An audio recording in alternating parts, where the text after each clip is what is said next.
Click Frame button. You can see the specific data of existing embroidery frames.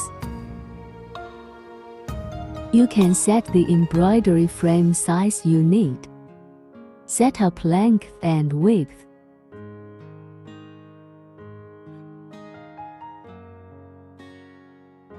Set up center point.